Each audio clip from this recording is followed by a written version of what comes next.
छत्रपती संभाजीनगरमध्ये काही ठिकाणी ड्रेनेजची झाकणं उघडी असल्याचं दिसून आलंय। महानगरपालिकेपासून हाकेच्या अंतरावरती असलेल्या टाउन हॉल ब्रिजच्या खाली ड्रेनेजचं झाकण उघडं आहे।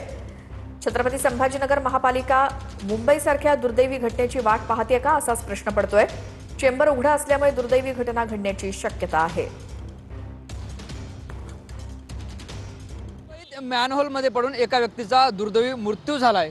मात्र छत्रपती संभाजीनगरमध्ये सुद्धा अशीच महानगरपालिकेची हलगर्जी आपल्याला पाहायला मिळते। आता मी छत्रपती संभाजीनगर महानगरपालिकेपासून काही अंतरावर उभा आहे आणि आपण या ठिकाणी बघतोय हे जे आहे ते ड्रेनेजचं चेंबर आहे। मात्र गेल्या काही दिवसापासून हे ड्रेनेजचं चेंबर पूर्णपणे उघडं असल्याचं चित्र आपल्याला पाहायला मिळतं। आता छत्रपती संभाजीनगर महानगरपालिका सुद्धा कुणाचा जीव गेल्यावर जागा होणार का हा सुद्धा या प्रश्न या निमित्तानं उपस्थित होतोय। खरं तर या ठिकाणी दररोज हजारो लोक ये जा करतात। आता पाऊस नाही म्हणून हे चेंबर दिसतं, मात्र जेव्हा धो पाऊस होतो, मुसळधार पाऊस होतो, तेव्हा या ठिकाणी जे आहे ते पूर्णपणे पाऊस असतो, पाणी असतं, त्यामुळे जे हे चेंबर पूर्णपणे झाकून जातं। Camera person Amit Adesar, Dnyaneshwar Londhe, TV9 Marathi, Chhatrapati Sambhajinagar.